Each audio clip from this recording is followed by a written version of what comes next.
guys, Luxker here.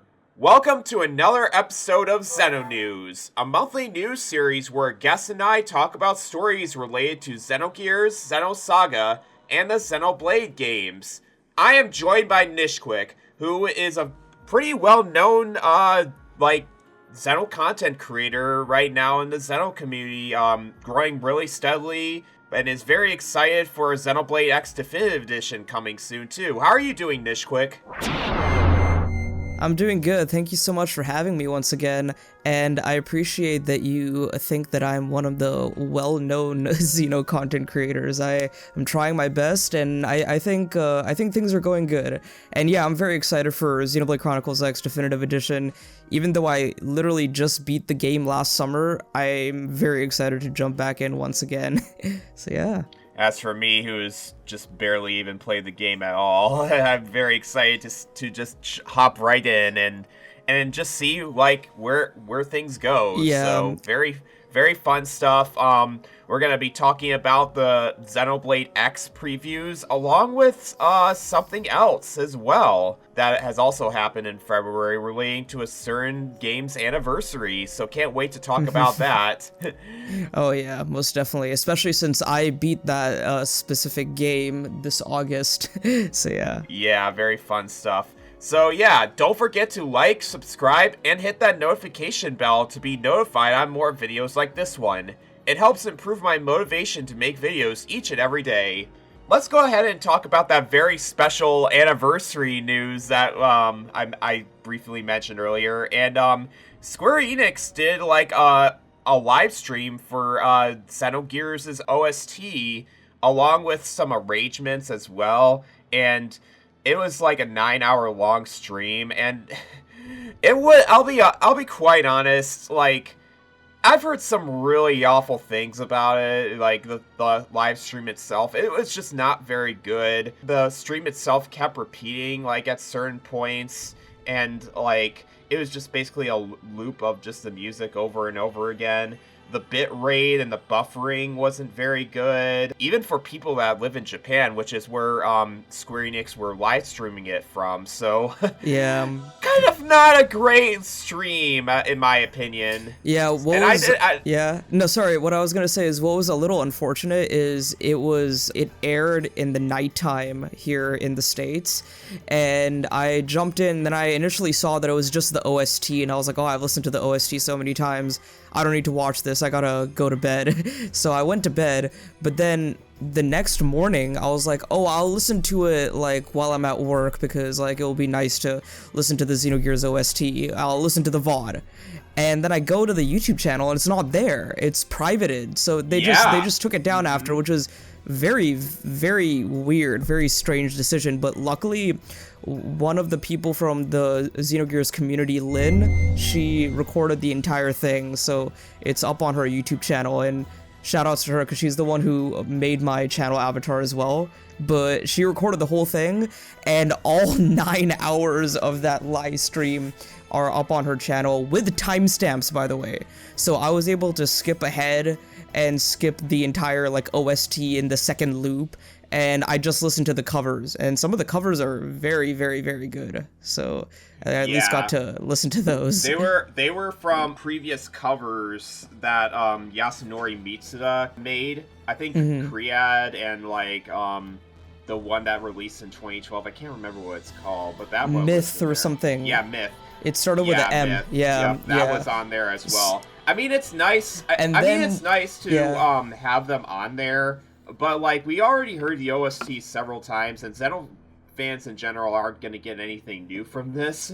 It's just, like, a whole entire live stream. And since the bitrate on it was just kind of doo-doo, like, who would even want to watch this in general besides, like, anybody that was interested? But, thanks, Lene Allen, for recording all of that. You deserve a lot of praise and a lot of, hopefully, you got some rest after that, but yeah. Yeah, all 9 hours of that was recorded, so shoutouts to her. But what was cool is, so there was Myth and Creed. I think those were the names of the albums. But then there's also some, like, official covers from Square Enix music. But what I found really funny about those is most of those covers from Square Enix a lot of them were Flight. It was variations of Flight and Gathering Up the Stars. I think that's what the name of the song is, but those two motifs. They kept doing a lot of covers of that, which I found amusing, but there was like piano covers, guitar covers, then there was like 8-bit like techno EDM covers, and some like, yeah, it was a very interesting arrangement of music. But I think my favorite is there was one in there, I think it was one of the Yasunori Mitsuda albums, and it was a very, very, very, very good piano cover of Intangible Treasure. And I don't remember exactly what the timestamp is, but it was amazing. Yeah, that sounds great. Like, if you want to go ahead and watch the stream for yourself if you're curious on it, I'll have Lene's video linked in the description of this video as well. Ever curious about the many Xenogears covers and, like, want to find it all in one place? The Lene Allen's video will definitely help you out. A little bit more interesting news related to Xenogears is that the Brandenburg State Orchestra in Germany is premiering arrangements for Xenogears along with other Square Enix games like Octopath Traveler and like a couple Final Fantasy games. They were sophisticated scores from Jone Voltonen, Andreas Hedlund, and Roger Vanamo. And they're just gonna go ahead and arrange a bunch of songs from Xenogears in this orchestra, so that seems pretty exciting. I don't know if there's gonna be like any like live streams of it, but it's good to know if you're like living in Germany, and even though Xenogears hasn't been officially released in Germany at all, it's good to know that like there's a lot of German fans that want to try going to this just because of the Xenogears stuff. So I find it interesting that, yeah, you said Xenogears wasn't released in Germany. Xenogears hasn't had any like re-release in a very long time, and now they're doing this with Final Fantasy, Octopath, and other like prominent Square Enix IPs like Octopath Traveler, Final Fantasy 15, Final Fantasy 8, and it just feels very random, but it's nice that they're like showcasing this amazing music, but at the same time I'm like, you could be doing so many other things as well. Yeah, I know. With this like, game, they just get Square Enix just throws us like breadcrumbs, just little breadcrumbs of just any Xenogears related things, and then that's just it for the year. So yeah, that's it. Nothing more, nothing less. At least they're acknowledging that the game exists. At least they remember that they own the IP and that the music is amazing. proudly displaying that. Giving Yasunori Mitsuda a run for his money. Yeah. So. Post-Luxker here, and no, this is not another excuse to have the Tatsu theme yet again play in a Xeno News video, but it just so happens that when I was editing the Xeno News video, the overview trailer for Xenoblade X Definitive Edition came out, and unfortunately, I do not have enough time to cover what is new from this trailer. So I talked with Nishiquik about this issue, and he told me that the stuff shown in the trailer is basically what we talk about for the rest of the video. Plus content talking about public and private squads and online coming back, and a really unfortunate spoiler moment when referring to the new story content in Xenoblade X Definitive Edition. Along with Hiroyuki Sawano coming back to compose music for the new story. So that's cool. Also, I apologize for the upcoming Xenoblade X section. Since I didn't watch the trailer, I had a lot less gameplay footage to show as a result. So I hope you can bear with me with the long overdrawn battles and cutscenes placed here and there. I didn't want this to happen, but it would have been preferable if the trailer didn't come out when the month was over, so I can talk about it with Nishiquik some more. But yeah, enjoy the rest of the Xenoblade X section. Yeah, that's the Xenogears news. So let's go ahead and talk about the main news of this month, which is the Xenoblade X Definitive Edition previews are finally released, and with it, we got a whole bunch of new information on Xenoblade Definitive Edition. So let me go ahead and go over those things. Probably the most prominent change that they showed off in these previews is the fact that you can change your party members at any time, just from the main menu alone. And now, in the original Xenoblade X, the only way to change party members is to literally go to New LA or wherever you find party members at, and you have to just simply talk to them and have them join your party that way. And to be perfectly honest, it's very hard to like actually track where those party members are in the first place, just in New LA alone. So it's good to know that, like, yeah, finally we get like its own menu on just being able to put party members in your party just like that. I will say, you haven't fully played the game yet, but I will say this, that this new feature in itself is going to shave off at least like a good chunk of hours for a lot of people. It's going to cut down a lot of tedium, because there were entire like live streams where I spent so much time trying to figure out where a singular person was that I wanted to have in my party, and it just really wasted a lot of time. So I'm glad that they have this. I remember when Xenoblade X was announced, one of my biggest like wishes for quality of life features were party member switching, and I'm really glad that that's a thing. And it's funny because with the previews, this is one of like the big headline features, like, oh my god, you're gonna be able to switch your party members, and in other like any other JRPG that would be like the most normal thing ever. It would be actually, and it's just so funny that they just continued showing us off, which there's actually a few like very great quality of life improvements that these reviewers are showing off in their preview. And the one that they just showed it off is being able to change your party members at any time in the menu. It's just there's like so much more stuff they could just add, really. Yeah, this one feature, and of course all the other features, are gonna make this game a lot more seamless, a lot more simpler, a lot more easier to manage. Not that the game was overly complicated, but it was just a little convoluted in some places. So they're just like making it a lot more easy to access around with a lot of its systems. So that's good. Another thing that the party menu actually showed off is the fact that there's now 22 slots in the menu. In the original game, there was 18 slots, so a lot of people probably already guessed like 2 of them, one of them being Niall Nail, and I also saw from another screenshot that one, what's his name? It's the leopard guy, the Gijarg. Gijarg, yes. He's also going to be a party member based on some screenshots. So that here we have 2 more slots being taken up here. What do you think those slots would be, Nishiquik? There is 4, so if Gijarg is there, then his, like, a partner, Gabuid, I think that's how you pronounce her name, I'm assuming that she would be there as well. But if not, then, of course, we have Neil Nell, who is hopefully going to be one of the playable characters, and then the Hresvelger pilot, whose face we haven't seen yet, who's piloting that white, cool-looking Skell, and with the mask on. I'm assuming that she'll be a new party member as well. And then the last one, which I won't talk about too much because it might get into a little bit of spoiler territory, but it's going to be the new character that we saw on the beach in the Black Knight.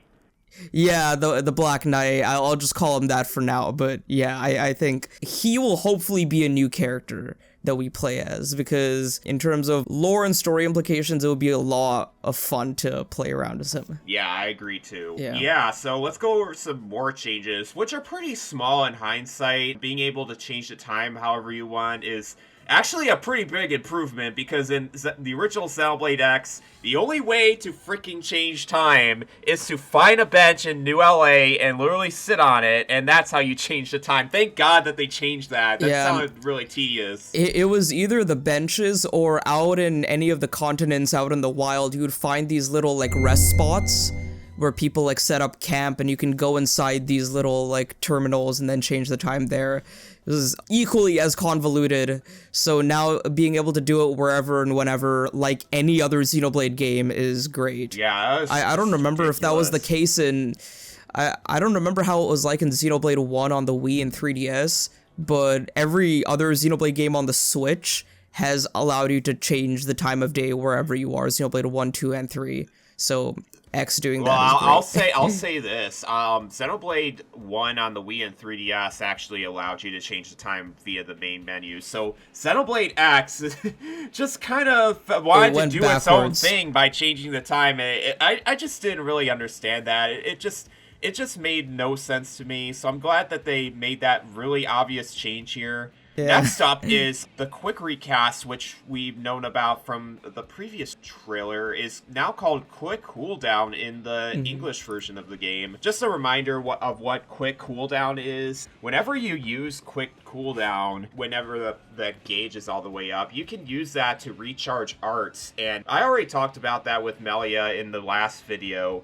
But it just makes things a lot more easier just to perform strategies and making combat more versatile and just being able to pull things off much easier than what it was in the original game. So a really great addition in general. Yeah, I'm hoping that it doesn't make the game a lot easier. I can see people frequently art spamming in this way, but I think allowing or making it so that you have to increase the bar over time will still provide a little bit of challenge, especially in the early game. So that's going to be good. I think in the late game, it's going to help significantly with overdrive. So I think overall, the combat is going to be a little bit on the, I wouldn't say significantly easier, but it's going to be, again, a little more accessible with something like this.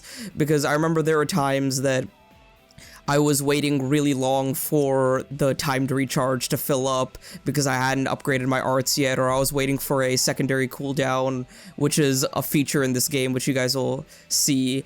But I think this will help. I need to play with it in practice to see what it's really like. The two instances I can see it being used very prominently, or three actually, is, yeah, topple locking, as we've seen a lot of people do in the previews. Another thing is soul voice combos, I think that's what it's called.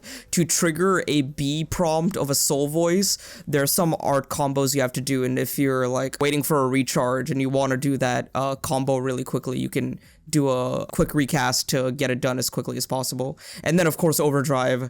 Overdrive will need this a lot, especially when, I mean, with overdrive, your arts fill up a lot quicker in general, but it's going to help with keeping the overdrive going for much longer. So yeah. Yeah, they just wanted to make the combat like more inviting to people and like get used to like how it works much easier, because like Xenoblade X has, from a lot of Xenoblade fans, from what I've heard, the best combat in the series, and this just makes it like much easier to get into. Yeah, and a lot faster. Yeah, you can obviously ignore this new addition with the quick cooldown.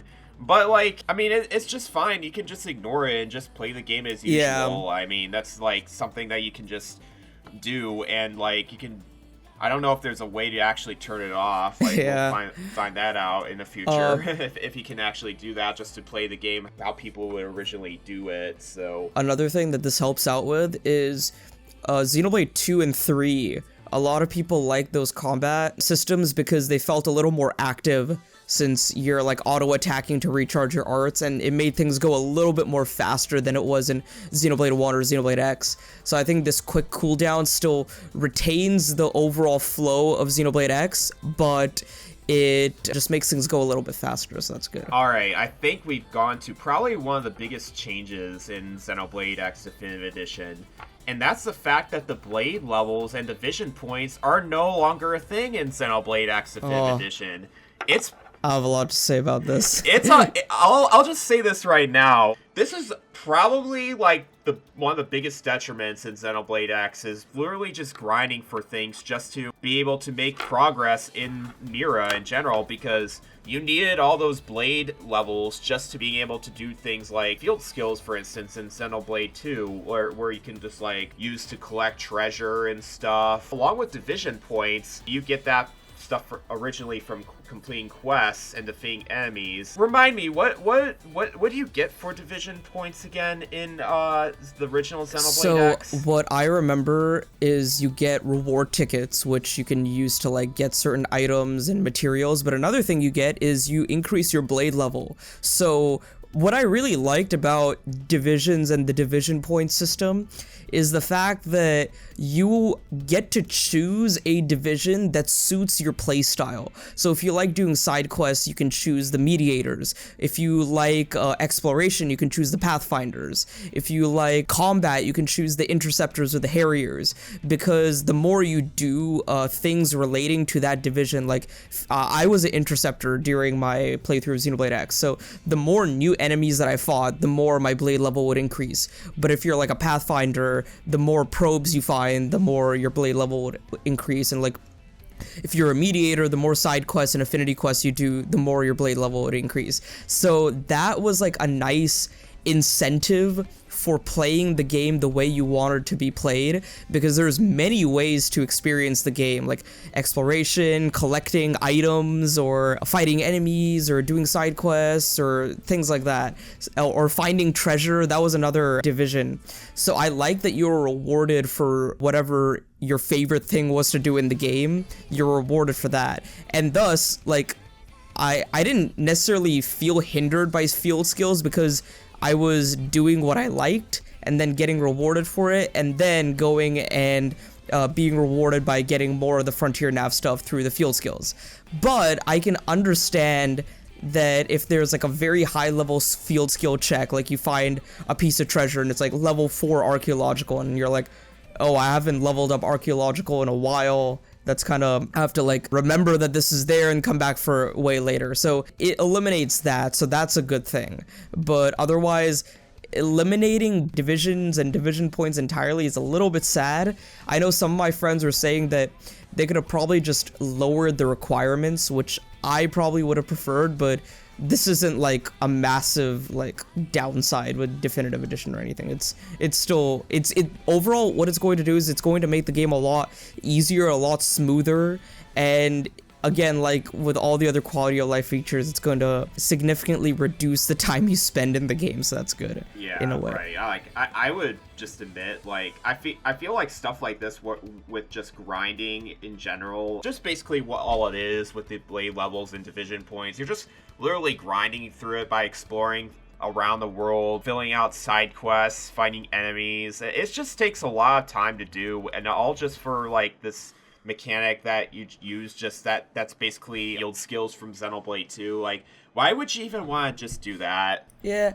I would say that field skills in X differ pretty vastly from Xenoblade 2, because Xenoblade 2 had more requirements, because you needed multiple blades of the same element, or you needed different elements and different number of blades to achieve that field skill. So I personally thought field skills in 2 were much more of a hindrance.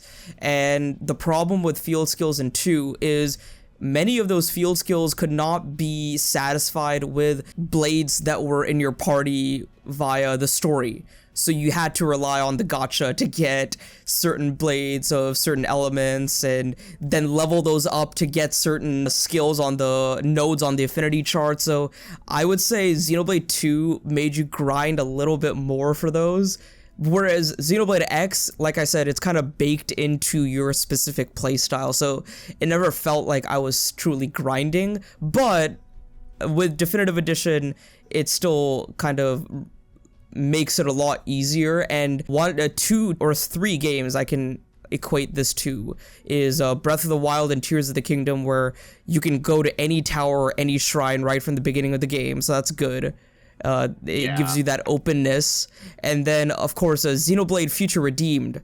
In Future Redeemed, you could do any of the affinity goal-related activities anytime you wanted, as long as you were, like, able to do so, as long as you had the level and you were good enough to get into the fights or do the things and have the material, you could do it. So that's 2 comparable things. Yeah, I think that makes a little bit more sense. Like, all it's just doing is, like, just making the game less grindy, and that's pretty much all it is. Like, it feels like, yeah, you're getting rid of the personality of the game just from those losses, but, like, at least you're appealing more to the player's desires rather than wanting to have somebody fulfill another skill set, which, as many of people you know all know who play this game, like, this game has a lot of complex stuff just baked into it. Like, they just want to just put into the game itself. It is overall a very complicated game, so making things a lot simpler is it's a welcome choice. Other additions that previewers mentioned is the affinity levels with party members will fill out more quickly, which will allow you to get hearts, and which are called affinity missions in this game. They'll be able to achieve much quicker. That's good. That's something I had to grind out for a lot, is affinity levels. I had to spend like a lot of time finding my desired character, and then spend even more time grinding affinity just to get the desired level of affinity to continue their affinity missions. So the fact that affinity levels up a lot quicker is going to, again, make this a lot more of a smooth and seamless experience. Party members not active in the party will still gain EXP that are roughly around the main character's level, which is really nice. It helps a lot with grinding, and like you can just literally use any party member you want. You don't have to pick and choose which one. You can gain rewards for completing your survey of Mira, which they come in the form of money, reward tickets, or energy clips that also increase your quick cooldown meter. That's pretty much what they're called, is energy clips, so it's good to know. Quest tracking is more defined as well, which Melia already talked about in the previous Xeno news episode, that quest tracking is way better now, so that's really good. Yeah, all these additions just in general improve the quality of life of this game, and like I really enjoy it because of that. So yeah, that it's gonna make this a much more like an enjoyable experience, less grindy overall. But even though like there are some like slight annoyances with like blade divisions and stuff, it's still everything retains the overall essence of Xenoblade X, so that's good. And another thing is, I was thinking about this to myself. I feel like a lot of the changes done here feel even more substantial and even more of an upgrade versus Xenoblade 1 Definitive Edition in 2020. I don't know what you think. Yeah, like, I prefer these editions way more, because they're adding more stuff, they're changing more stuff. Xenoblade Definitive Edition, what did it do? It gave us an epilogue to Xenoblade 1, it gave us a time attack mode to just play around with. It did a lot of quality of life features with the side quests and stuff, and being able to track materials much easier. But other than that, really not that much has changed compared to this Definitive Edition, which I would say changed up a whole lot of stuff, simply because the original game just felt way too convoluted, really. Yeah. But speaking of things that, like, this Definitive Edition really improved on, is the fact that there's, like, an archives menu. That's very similar to what Xenosaga did with its database.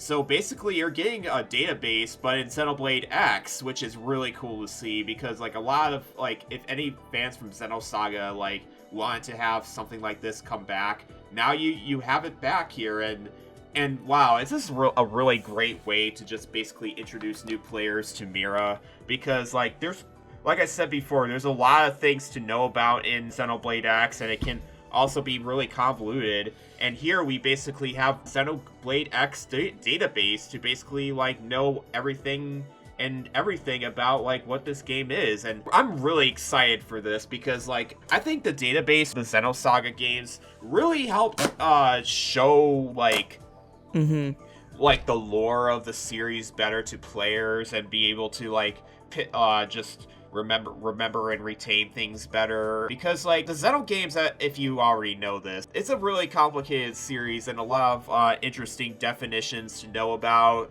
especially in Xenosaga and Xenoblade X. So having a database or an archives thing just for the player to actually, like, learn about the world is really nice. Yeah. And I honestly am really looking forward to this. And what's great about X, or what's particular about X, is since it's a lot more gameplay and exploration focused, there are times where, or there were times for me where I took a massive break with the story. Like, almost months on end. I just didn't touch the story. I know that sounds silly, but I was just doing so much side quests and exploration and all that stuff.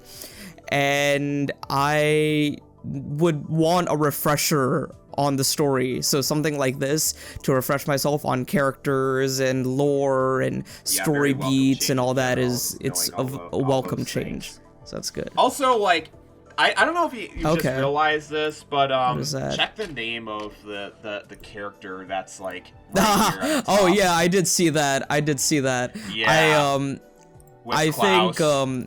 I think that reviewer was just being funny because you can name your you can name your character in X, so he named his avatar Klaus. Yeah, that's really funny. I agree to that. Yeah. Other additions that they have in there is being able to select from like 3 different save files and a quick save file, which I really like this myself. Xenoblade 2 didn't do this, nor the original Xenoblade X game, and honestly, having multiple save files in any game is really nice. Being able to like choose where you want to start at instead of having to just start at just this one point in general. So having multiple save files in any game is really nice to have. Yeah.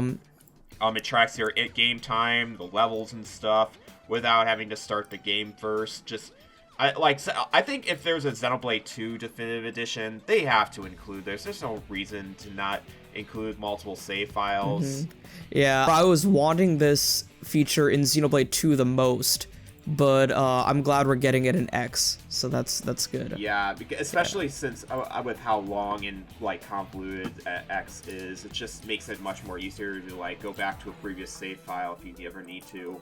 Other new additions is that when you're modifying your avatar, you can choose up to 5 different save slots for what you want to customize your avatar to. So it's really nice because like the whole game itself, there's a lot of like options to have for an avatar just to be able to customize it, and just being able to save the save slots for what your avatar wants to look is just in general just a very good thing to have. Yeah, we got Pyra and Mithra now.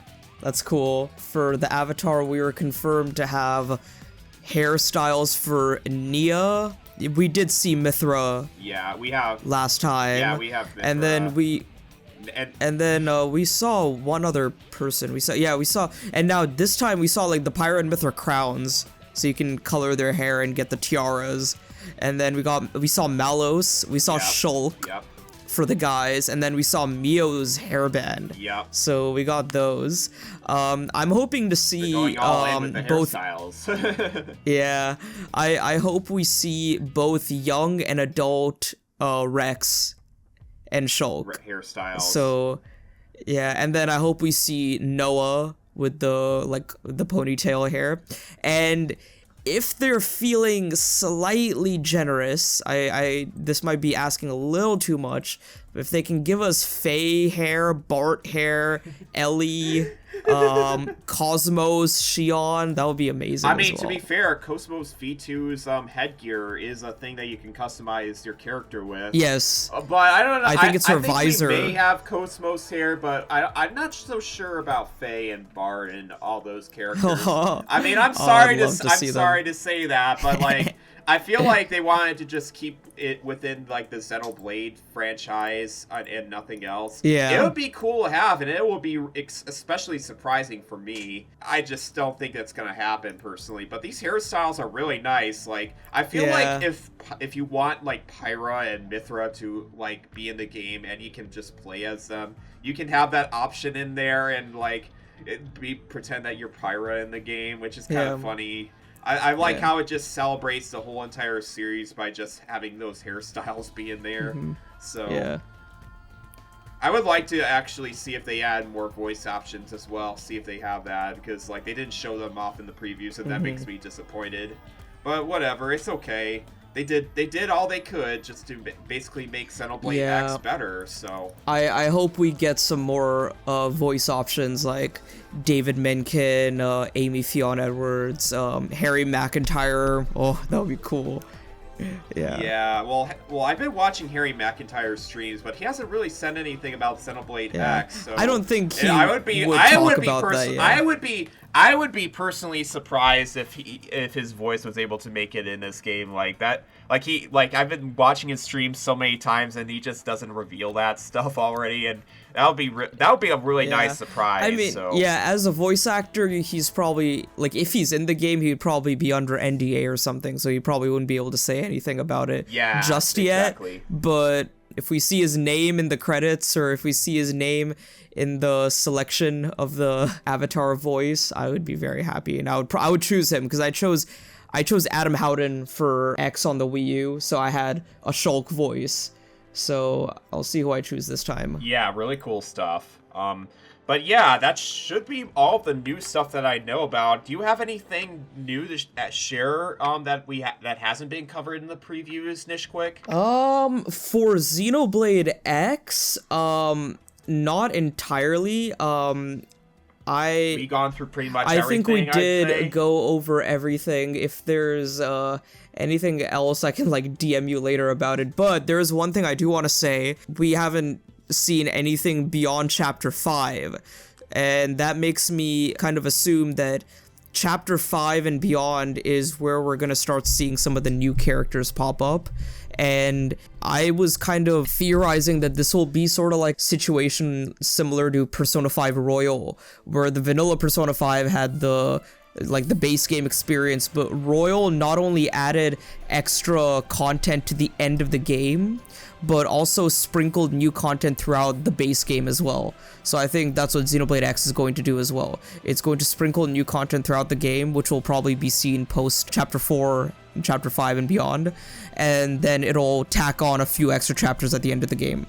And I don't remember which outlet it was, but there was an outlet that is saying that the extra story at the end is going to be pretty substantial. So my expectations are pretty high for that, so we'll see how that turns out. Yeah, speaking of that extra story, you can't even access that at the beginning of the game anymore. Yes. You actually have to beat the entire, game that was in the Wii U version first, before you get to access the main story. That tells me that it's going to be additional chapters tacked on to the end, instead of being, like, a future connected or future redeemed situation. Or Torn of the Golden Country, even. Yeah, I agree to that, too, so... But yeah, that should be it for the Xeno news for February. Nishiquik, where can we find you at? Yeah, so you can find me on YouTube at Nishiquik Pops, and all social media platforms that I use, like Twitter, Blue Sky, Instagram. You can find me on those, and I do everything from Nintendo to JRPG content. Specifically, I prioritize Xenoblade, but I've been talking about games like Final Fantasy and Fire Emblem and other various JRPGs and Nintendo games I'm playing, and of course I'll be talking about more when the Switch 2 comes out, and I'll try my best to stream Xenoblade Chronicles X when it comes out. I do want to play that game live. It'll be a lot of fun. And I've made a few videos on my channel covering some of the news. I made a video last week about some of these previews and quality of life features. And then I have some other videos which aren't exactly... Some of them delve more into spoilers than others. I am pretty clear about what is spoiler territory, so you can watch those at your own discretion if you guys haven't played the game yet. One more thing I want to shout out real quick is me and my friend Kevin, the protagonist. We have our own Xenoblade podcast called The Conduit Cast, which is on our channel, The Conduit Cast.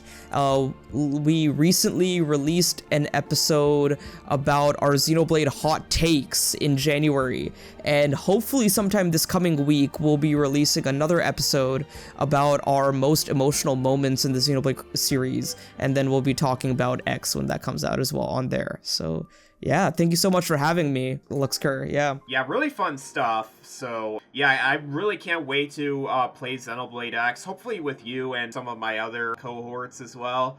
Just a wink, nudge, maybe in the future. I'm yeah, really excited for what we've been seeing. Like, I just can't wait to actually experience Xenoblade X for the first time and actually just go back to playing a Xenoblade game again. And it's just so much to look forward to. But yeah, thanks so much, everybody, for watching until the end. Don't forget to leave a like, subscribe, comment, and share this video around. And don't forget to follow Nishiquik and his Conduit Cast podcast as well. And as always, see you on the other side!